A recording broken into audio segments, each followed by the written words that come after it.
What it do, flight crew? FTC. Flight team stand up! January is here. It is now an FTC new year. We got JxmyHighroller. Luka Magic is the worst defender in NBA history. Sheesh. Now, we have been hearing all types of stuff and seeing it for our own eyes on Luka's defense. Luka's defense is a little bit sus sometimes. Like, it just feels like sometimes he doesn't put all the way effort that he does offensive end. So we're going to see this whole breakdown to see if he really is the worst defender in NBA history or if it's just an exaggeration. Question. What do Trae Young, Jalen Brunson, Jordan Poole, Zach LaVine, and Jordan Clarkson have in common? They're all guards. They're all good offensive players that can get you a bucket. They're all NBA vets. But there's one other thing that they all share. These 5 players are statistically the worst defenders in the entire NBA, at least according to Crafted Defensive Plus Minus. Now, I usually wouldn't go seeking out information like this, but I felt inclined to after the recent onslaught of criticism Luka Doncic has received for his defense. From what is said and what I've seen, I thought Luka would be near, if not at the very bottom of the worst defenders in the league. But no, he's not down there. According to this one... Damn, so you mean to tell me all these players are like down this far down like this? I can drop them off 1v1 because they're a cone, basically, what he's saying. Metric, which isn't perfect, but is one of the more elaborate and extensive defensive metrics you can find. Luka Doncic is not the worst defender in the league. Among qualifying players, that title belongs to Jalen Brunson or Trae Young. But if he's not down there, he's got to be nearby. There's Booker, Zion, Banchero. Nah, that was AI. I know y'all seen Curry down there, but that's just literally artificial intelligence. We all know Curry's top 5 guard I'm defender. seeing some pretty capable names here, and still no Luka. There's Maxey, Morant, D'Angelo Russell, higher than I would ever expect in my wildest dreams. We are now well clear of the defensive liabilities, and still no Luka in sight. And that's because how is KD all the way up here? We just reacted a Rockets game. This dude be a cone. 375 players who meet minimum requirements this season, Luka Doncic ranks 169th on defense, which is in fact extremely average. Right. He's not terrible. Be worse than that. He's not a liability, and he isn't nearly the worst defender of all time. Yeah, everybody know that was fake stats on Curry. Ad coming up in 5, 4, 3, 2, 1. Today's video is there are more there's now where I can bring teeth by download the app and for WCU. Is it possible for a player to be so good on offense that they could be as bad as they want on defense and it doesn't even matter? Scoring and playmaking and controlling the pace of a game on offense in the NBA are invaluable qualities. It's the one trait every great player, almost without exception, has in common. But what about the other side of the ball? Defense wins championships. This has been proven time and time again. But can a one-way superstar tilt the scale so much that he doesn't need to be a two-way player to win? In the wake of the Lakers' recent slump, many fans point towards Luka Doncic and his terrible defense as a major factor for the team's struggles. The effort being so non-existent at times that some fans have even called him the worst defender in the league's history, and that a team with a player so one-sided will never find any meaningful success. Luka's defenders, on the other hand, know that he's never been a two-way player. He's an offensive maestro. What he lacks on defense, he makes up for and more with his offense. Or at least that's been the theory on Luka's game and his value throughout his entire career. But is this actually the case? Well, I think it's worth asking, is Luka actually bad on defense? The eye test would certainly say so, but sometimes our eyes can deceive us. Defensive estimated plus minus has Luka in the 31st percentile league-wide in terms of defensive impact, well within the realm of defensive liability. When it comes to points allowed per 100, Luka is in the 44th percentile. His crafted defensive plus minus is actually above average, in the 63rd percentile league-wide, and according to ESPN Analytics, Luka is in the 51st percentile defensively. Turns out that according to most metrics, Luka isn't a bad defender. He's actually average. But defense is notoriously tough to accurately measure. The vast disparity in rankings and results across these different metrics proves that we still haven't figured out how to quantify defense all that well. When one metric says you're worse than most and another says you're well above average, it's tough to tell which one is accurate. But it does give us a decent snapshot of Luka's defensive impact, which is average. Oh yeah, guys, to reflect on y'all, literally next week, we actually have a meeting to confirm and everything with how the game plan is going to go down. DFK as starting next week, y'all. And then I also have like part of like the thing for it, one sponsored stream a week on Wednesdays. I'll follow up with you guys about that, but that's basically what the game plan is. It's I forgot how many number of streams, whatever. It's like a 6-month deal. But yeah, there is one sponsored stream also of DFK, and then most of the NBA highlight reacts will have the DFK at like the first 10-15 seconds. The top So be ready for that, yo. players in the Just give league you another this heads season, up. according to their average ranking in league percentile among these catch-all offensive and defensive metrics, then we could get a good idea of who is great on offense, who is great on defense, and who is great Nah, on... it's actually only 1 hour, so I only have to do 1 hour, 1 time a week, 4 times a month on Wednesdays, and then, you know, after... What I want to do also, too, is that I might do 2 streams a day on those Wednesdays to make up for, like, that hour and stuff.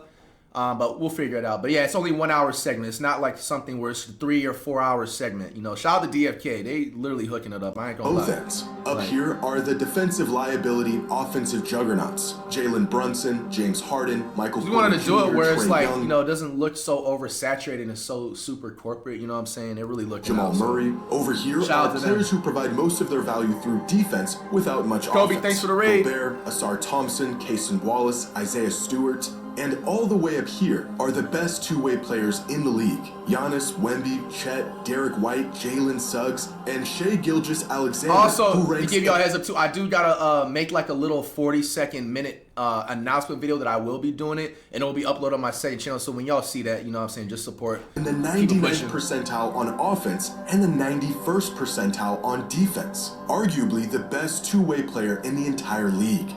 So where is Luka in all of this? Right here. In the 98th percentile on offense and the 56th percentile on defense, which even when stacked up against the top 100 players in the league is still far from the worst. In fact, compared to other offensive superstars, Luka is actually a net positive on defense. Steph Curry ranks in the 97th percentile on offense, but only the 25th percentile on defense. Donovan Mitchell, 99th on offense, 36th on defense. Really? Austin Reeves, Luka's own teammate. They got Curry at 25th on See, this doesn't even make sense. How is Curry's offense 97th ranked in the league? This shit's just fake stats, man. 97th on offense and 27th on defense. Who could this be all the way over here as one of the best So who's number 1 on offense?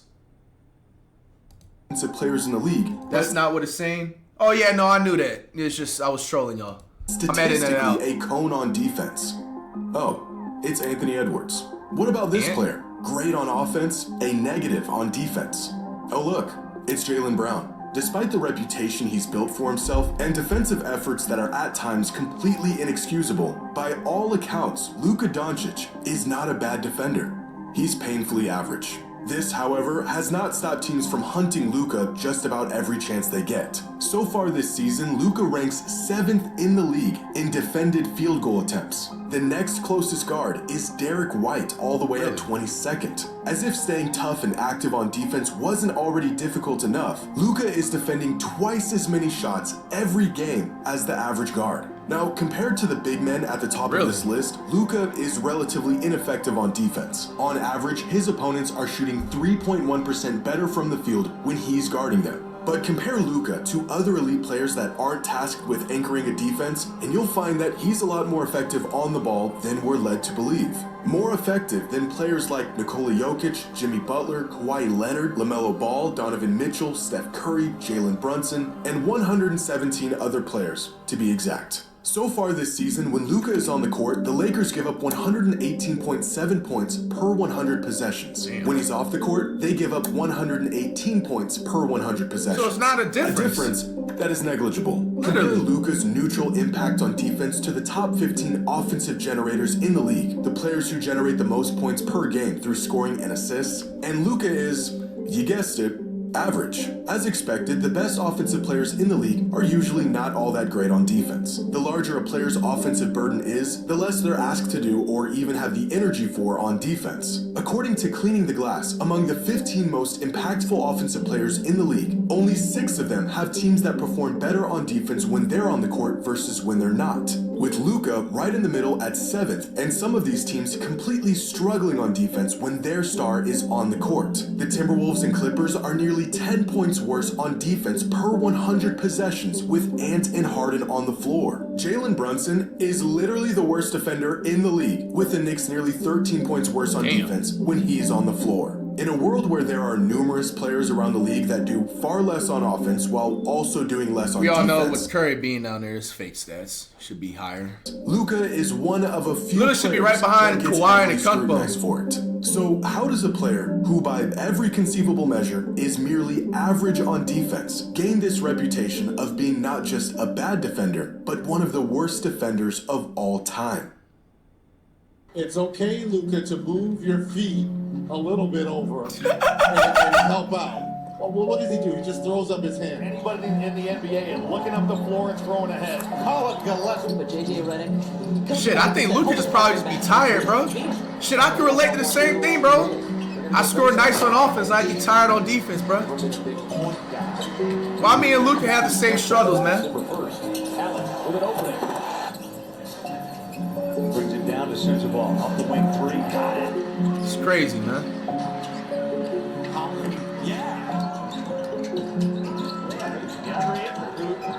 Wait, what happened? Oh my goodness! I was getting the check. This guy is a whiner.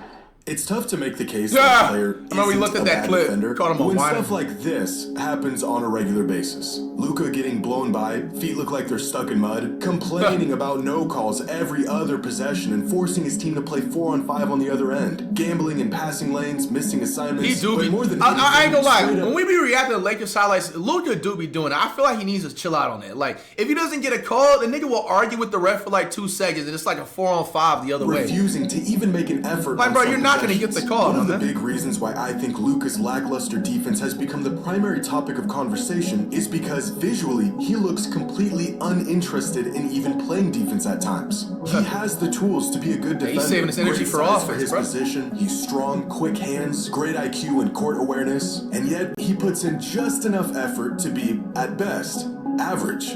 One of the more random but insightful metrics the NBA keeps track of is the average speed a player moves at throughout a game both on offense and defense. And among the 324 players who average at least 15 minutes a game this season, take a wild guess at who falls at the bottom of the league when it comes to speed on defense.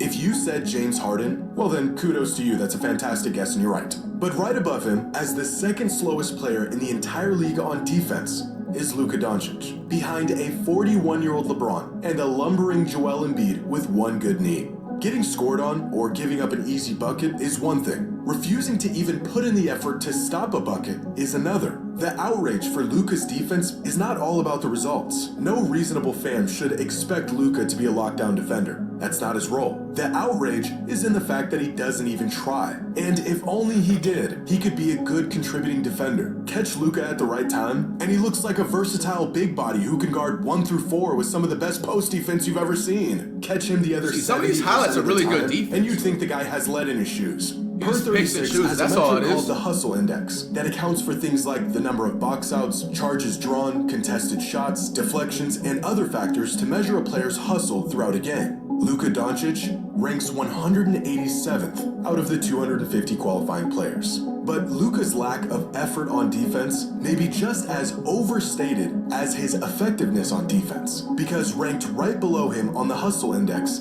is Shai Gilgeous-Alexander, and Zubats, and Giannis, and Cam Johnson, Lou Dort, Stephon Castle, and other players who clearly put in effort on the defensive end of the court. For every clip you see of Luka being a cone on defense, there's about 10 possessions they won't show you of him playing sound, high-energy, disciplined defense. As much as we'd like to see the stars of our league not only have the ability, but also the drive to be elite on both ends of the floor, the reality is Luka's defensive mediocrity has more to do with his role on the court than it does his actual ability or willingness to be elite on that side of the floor. In a perfect world, a team star player would be great on both ends. But in today's NBA, building around and relying on a one-way superstar may be less of a choice and more of a necessity. If we consider a two-way star as a player who is in the 90th percentile of the league on both offense and defense, then there aren't 20 two-way stars in the league. There aren't 10 of them. There isn't even 5. There's 2.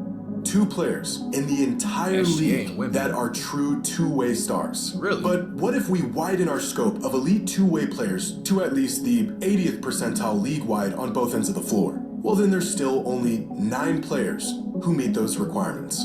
450 players in the NBA, 9 of them who you could consider to be great on both offense and defense. Shed averages like 1 block every 5 games. How's he there? Also be more than just okay on defense shouldn't be too much to It's ask. just missing Curry. So I say just swap out maybe Curry for Derek White or Jalen Suggs, and then maybe Chet with somebody else. You might have a complete. Almost exclusively create their value through offense, not defense. And whether it's a lack of physical tools, effort, or by design, players who can give you both are extremely rare. Is Luka truly the worst defender of all time? No. Is he the worst defender in the league? Not even close. When he puts in the effort, he's actually a good defender. And when he doesn't, he's terrible. And contrary to the scathing narrative that is built around him, Luka's defense is somewhere in between these two extremes. Not great, not bad, but merely average. And just like every other defensively mediocre star in the NBA who doesn't receive nearly the amount of criticism he does, as long as he remains just okay on defense, what he brings on the offensive end almost always makes up for what he lacks defensively. But you don't have to take my word for it. Here are the top 100 players in the league, charted according to the number of points they generate on offense, minus the points they give up on defense. So, for example, if a player creates 30 points a game through scoring and assists, but they give up 15 points on the defensive end, they would be a plus 15 on this chart. Unlike most net ratings, this gives us a look at a player's total impact based on individual performance and matchups, as opposed to the impact they had on their team's performance. And among these players, you'll find some great defenders. Chet Holmgren, Jalen Duren, Bam Adebayo, Derek White. But because of the inherent value of great offense, the closer you get to the top of this list, the more you'll begin to see the offensive-heavy players. Peyton Pritchard, MPJ, Banchero. They give up more than you like on defense, but their offense still makes them a large net positive in the end. Despite giving up 16 points a game on defense, Austin Reeves generates nearly 43 points a game, making him a plus 26.7. James Harden generates over 45 points a game and only gives up about 13.5 on defense. But all the way at the top are the players who create the largest surplus of points in the entire league. Nikola Jokic, who gives up the most points per game in the entire league, but is also the greatest offensive engine of all time. Cade Cunningham, who generates nearly 50 points a night while only giving up about 15. And Shai Gilgeous-Alexander, who has a sizable gap on everyone as the MVP frontrunner and one of the best two-way players in the league. Where does the liability himself I ain't gonna lie. I can see why they say Shai, because like I be forgetting he's like damn near 6'6", 6'7". So it's like, bro, any guard, most of the average guards is like 6'2" to 6'3". They probably just try to pass it up. He's right here, creating so much offense that he'll take his average defense every single time. So there y'all have it. Luka being the worst defender in NBA history is debunked. All of it was just people's head. It's all in their head. I don't know where like Nico Harrison got all of this stuff from, but you see it right here for stats. He is not the worst defender in the league. He's literally just above average or a little bit average defender, but not the worst.